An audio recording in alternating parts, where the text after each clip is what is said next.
Fala rapaziada, bom dia. Eu e meu grupo aí vai falar sobre Roma e eu vou começar falando um pouquinho sobre a origem de Roma. Bom, Roma ela foi um lugar habitado pelos latinos, sabinos, samnitas, os etruscos e os cartagineses. Bom, os etruscos ficaram com a parte do norte, que era mais comercial e urbanizado, e ao oeste ficaram os cartagineses. E os latinos, sabinos e samnitas se espalharam pelo que sobrou para eles, entendeu? Bom, partindo disso a gente vai para a mitologia. A mitologia romana, ela basicamente se descendia de Enéas, que era um herói troiano, que escapou da destruição da cidade pelos gregos, por volta do século XV. Enéas era filho de Vênus, a deusa do amor, e seu filho Ascânio. Fundou Alba Longa, que seria a base de Roma, cidade que foi fundada pelos irmãos gêmeos Rômulo e Remo. Aí eu vou contar um pouquinho da história do Rômulo e do Remo. Eles eram irmãos gêmeos, obviamente, que eu tinha dito antes, que eles foram jogados no Rio Tigre sob o comando de Amulho, que era o personagem da mitologia que tirou o trono lá de Alba Longa, e basicamente isso. Aí eles sofreram lá no rio, mas eles chegaram até as margens do rio, onde eles foram alimentados por uma loba. Quando adultos, o Rômulo e o Remo, eles reivindicaram o trono do avô, que era o Numitor, decidiram fazer uma cidade nova ali pelo Lácio, entende? Então, eles brigaram lá e falou que iam ficar ali. Rômulo ele traçou uma linha no chão e falou que ali era sua propriedade. Remo já não gostou muito, entendeu? Aí ele ultrapassou a linha e desafiou o irmão, que o matou.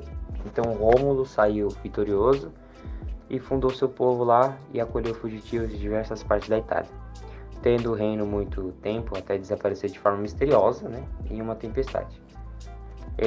Rômulo, no caso, transformou no deus Quirino, uma das principais figuras mitológicas da Terra, de Roma, no caso.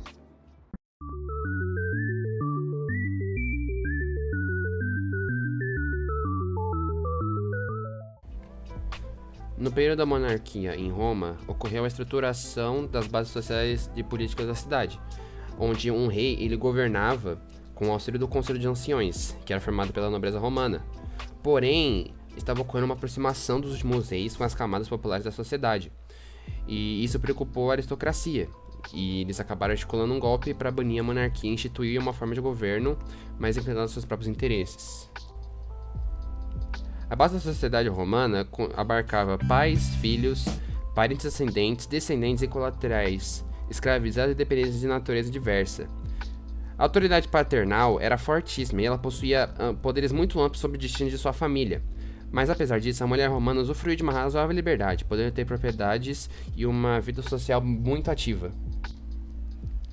As principais ordens sociais que constituíam a sociedade romana eram os patrícios, que eles formavam a elite da sociedade romana, os clientes, que eram os homens livres de origens diversas que se aliavam aos patrícios, que serviam a eles em diversas atividades, os plebeus, que eram os homens livres que cuidavam das atividades agrícolas, do artesanato e do comércio e que pagavam os impostos, e os escravizados, que a princípio eram os devedores, mas depois com a expansão militar da Roma, os prisioneiros de guerra também passaram a compor o grupo. Durante a época da República, o Poder Executivo ficou responsável pelos chamados magistrados, que eles eram responsáveis por funções que iam de política externa, defesa militar, finanças e administração urbana, até assuntos religiosos e conduta moral da cidade. Esses caras eles eram eleitos pelos cidadãos por meio de assembleias populares, e eles deviam cumprir mandatos por um certo período determinado. Os magistrados mais importantes eram os consulês. O Senado romano era um órgão vitalício composto exclusivamente pela aristocracia, onde esses caras controlavam a finança política e elaboravam todas as leis. A partir do século V a.C., durante o período republicano, os plebeus intensificaram muito seus movimentos contrários às condições jurídicas, sociais, políticas e econômicas às quais estavam submetidos.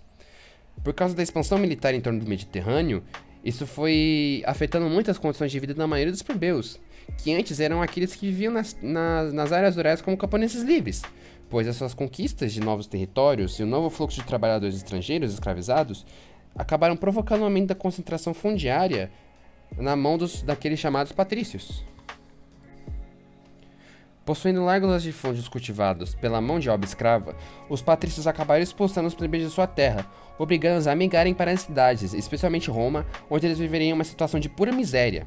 E como resultado dessa ação, a população urbana no Império ela cresceu bastante e isso acabou gerando problemas gravíssimos de urbanização e fome na maioria das cidades imperiais. A exploração em cima da plebe intensificou muito, e os plebeus foram os que mais se ressentiram, e isso acabou determinando o início dos séculos de lutas interminentes entre as ordens sociais. Como eles eram conscientes da sua importância econômica e militar, os plebeus acabaram organizando espécies de greves sociais, nas quais eles se retiravam da cidade, o que levou à organização com os patrícios. E após 200 anos de lutas e expressões, os plebeus conquistaram os significativos direitos, como a criação, em 494 a.C., do cargo tribuno da plebe, ocupado por magistrados que podiam vetar qualquer lei que contrariasse todos os interesses dos plebeus.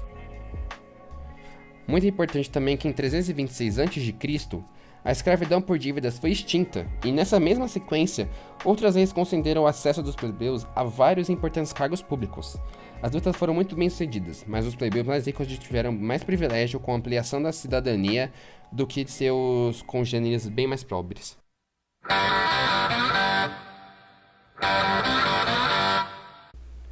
A cidade de Roma ela sofreu vários ataques de outros povos ali da Itália, né? E isso contribuiu para que o exército deles fosse se fortificando, né? Porque, vão atacando, eles vão ganhando, e isso vai deixando o exército deles cada vez mais experiente, né? Mais forte e tal. E com isso, eles foram ampliando o território deles, né? E eles chegaram até a conquistar a Itália inteira, né? Uma hora eles foram escravizando quem eles derrotavam, e outra hora eles foram fazendo aliança, né, com os outros povos. Tipo, eu ganhei, mas vamos fazer uma aliança. Pique isso. O próximo passo seria dominar a região do mar Mediterrâneo, né? Só que tinha uma cidade que era dos fenícios, que era uma potência comercial, que era a cidade de Cartago. Cartago, não sei.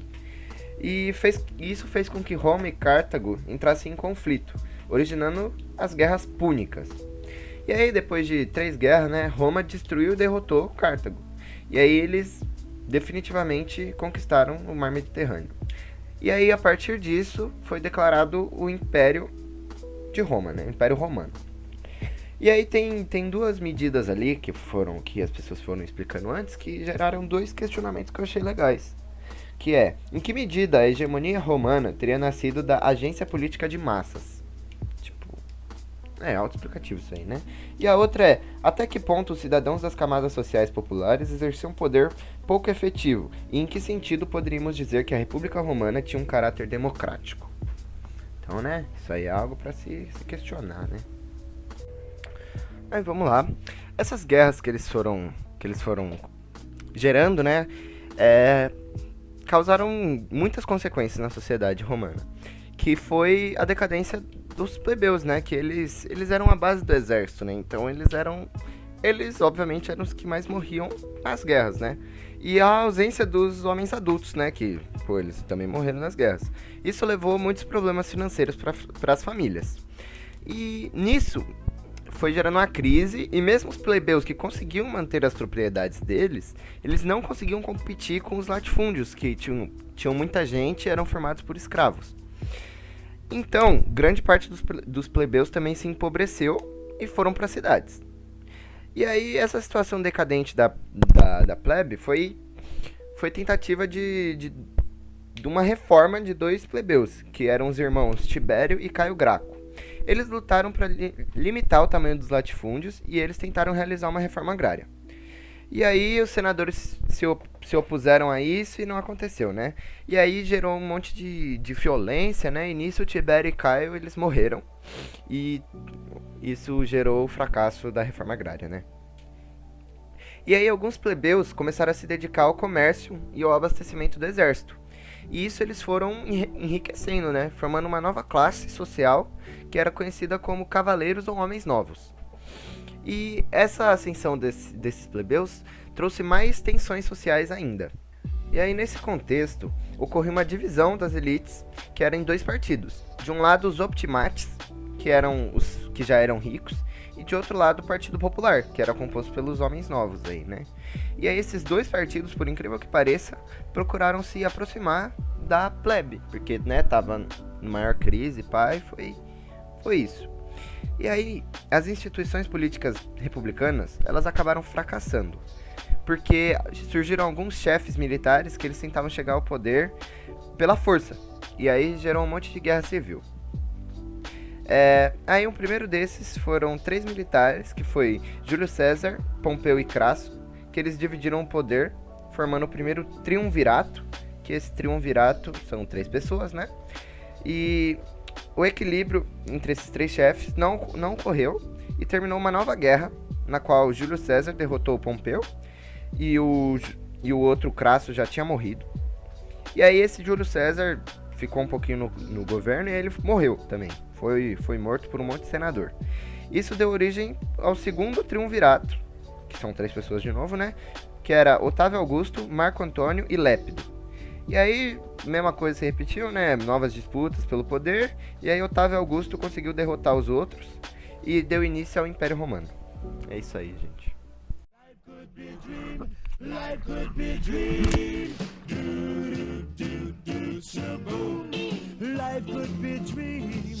If I could take you up in paradise up above. Império. Em 31 a.C., Otávio derrota Marco Antônio na disputa de poder em Roma. Como consequência, ocorreram diversas reformas políticas que resultaram no fim da República Romana e no início do Império Romano. Por conta disso, Otávio passou a representar uma possibilidade de estabilidade política e social em Roma. Para isso, ele manteve o funcionamento das principais instituições republicanas, demonstrou respeito pelo Senado e contou com o apoio do exército. Em troca, o Senado concedeu os títulos de primeiro senador, imperador, tribuno da plebe, procônsul e augusto a Otávio, fazendo com que os poderes econômicos, políticos e religiosos ficassem concentrados na figura de Otávio. Por conta da concentração de poder, Otávio pode ser considerado o primeiro imperador romano. Durante seu governo, ele realizou diversas reformas de cunho social e econômico. Após sua morte, em 14 d.C., outros imperadores o sucederam, originando uma dinastia imperial.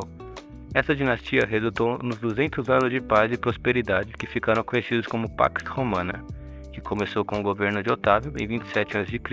e durou até a morte de Marco Aurélio em 180 d.C. Porém, mesmo com toda a paz e prosperidade da Pax Romana, a vida da plebe continuava precária e cada vez mais dependente da política do pão e circo. Essa política basicamente se consistia em criar espetáculos públicos gratuitos em que havia distribuição de alimentos para evitar um aumento de conflitos e tensões ocasionados pela desigualdade social. O cristianismo. Por muito tempo, os romanos foram politeístas, porém, durante o governo do imperador Otávio Augusto, nasceu na cidade de Belém Jesus Cristo. A religião cristã começou a se expandir pelos territórios romanos por causa dos discípulos de Jesus. Porém, a fé judaica ia contra a religião oficial de Roma, contra os cultos pagãos tradicionais e contra o culto ao imperador, o que resultou na oposição do governo. Durante o governo do imperador Nero, dos anos 54 a 68 d.C., os cristãos começaram a ser perseguidos, resultando em milhares de mortes. Segundo a tradição cristã, muitos fiéis preferiam morrer em público do que renegar Cristo, tornando-se assim os primeiros mártires do cristianismo. O cristianismo crescia rapidamente, pois seus princípios e mensagens atraíam os fiéis. Porém, o culto a um Deus único ia contra o culto ao imperador. E, no Império Romano, o culto era um importante momento de coesão social, e deixar de participar dele era uma grave ofensa ao imperador e um sinal de desagregação da ordem social. Além disso, o cristianismo defendia valores opostos aos do império, pois criticava as guerras e questionava a hierarquia social romana tradicional. No século IV, o imperador Constantino se converteu ao cristianismo.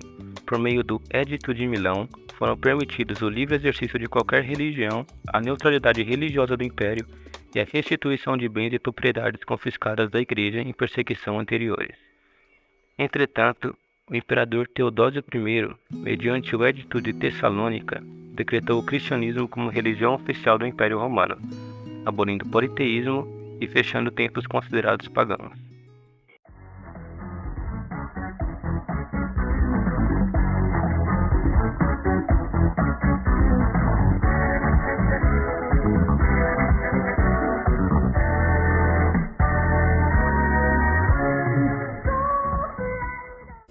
Opa, vou estar falando aqui um pouquinho da questão militar do Império Romano.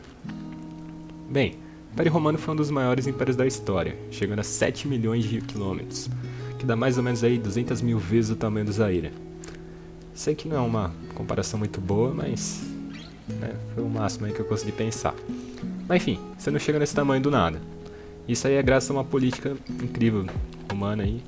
E isso é graças a uma política romana, que além de implementar culturas estrangeiras, também fazia dos soldados inimigos, antes inimigos, agora aliados, né? Que era chamado de aliados livres. Então ele meio que pegava o pessoal dos lugares que eles conquistavam e botava no exército. Bem, inicialmente o serviço militar era obrigatório. Mas diferente daqui, ao invés de você ficar capinando lote, pintando meio fio, você ia pra um serviço militar absurdo, lutar num lugar bem longe de casa. E o pior, você nem recebia por isso. Mas isso aí mudou depois que o Mário, que ele mesmo, o cônsul, viu que depois das guerras púnicas contra Cartago, tava todo mundo quebrado. E aí ele decidiu dar um salário pros soldados lá, pra eles ficarem de boa. Mas enfim, isso aí ainda melhorou depois que eles implementaram que depois de 20 anos de serviço, você ganhava uma terra lá, o dinheiro, que incentivou ainda mais o pessoal a entrar pro exército. Tanto o romano, tanto o pessoal de fora, conquistado, né? Então, você era incentivado, você pensava, pô, vou lá ficar 20 anos, vou ter minha terrinha e ficar de boa. Enfim, não adianta você ter um monte de cara e não ter uma tática da hora. E Roma foi bem inovadora nesse aspecto também. Então, passar uns exemplos aí, não dá pra ficar explicando, porque eu também não entendo. Mas tem aí a tartaruguinha aí, a linha tripla, tem uns monte de nome aí que eu não sei ler, mas isso aí, ó. Mas a principal vantagem mesmo era a organização e a disciplina. Né? Principalmente quando você tinha um bando de maluco correndo com uma espada na mão pra cima de você. Se você é bem organizado, né? Você sabe o que você vai fazer, você faz direitinho, né? Você ganha. E outra coisa que ajudou também eram os equipamentos, né? Então tinha esse pilum aí, que era tipo uma lança, só que daí quando você lançava, ela entortava a ponta assim, não dava pra você tacar de volta, não dava pros caras tacar de volta. Tem o Gládio aí também, que é uma espada aí da hora dos romanos. E tinha esse principal aí, que era a armadura, né? A Lorita Segmentata. Essa armadura aí dá uma puta vantagem, já que os outros inimigos estavam vestindo normalmente couro ou malha, e você tava vestindo um negoção de ferro, então dava muito mais proteção. E além do mais, ela era bem volátil, né? Você dava pra você movimentar bem. Inclusive, um dos principais motivos da queda do Império Romano foi porque eles trocaram essa armadura aí por uma bem pior. E aí eles não tinham tanta vantagem. E nessa decadência aí que aconteceu uma das últimas principais batalhas aí do Império Romano, que foi a Batalha de Adrianópolis. Que eles tomaram um pau aí pros bárbaros, e daí pra frente foi só ladeira abaixo.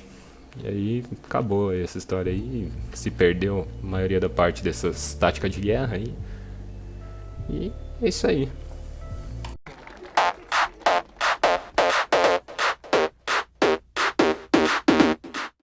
A queda do Império Romano foi um processo complexo e multifacetado que durou várias décadas e envolveu uma série de fatores.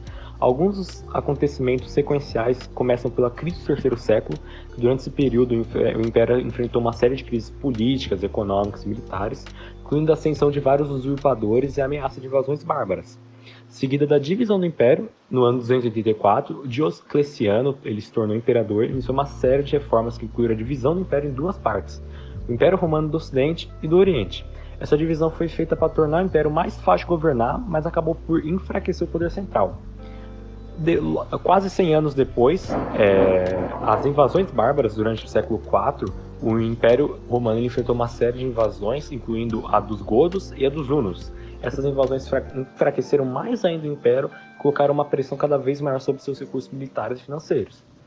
E a primeira queda, de fato, foi a do Império Romano do Ocidente. O último imperador do Império Romano do Ocidente, Rômulo Augusto, foi deposto pelo líder germânico Odoacro, e essa data é geralmente considerada como o fim do Império do Romano Ocidente. Mesmo que outros fatores como a instabilidade política, corrupção, a decadência cultural e econômica, escassez de mão de obra, pressões fiscais tenham contribuído para a queda do Império, as decisões tomadas pelo imperador foram o gatilho para a queda do mesmo. Já a anarquia romana foi um período de instabilidade política e militar que ocorreu no Império Romano após a morte do imperador Marco Aurélio.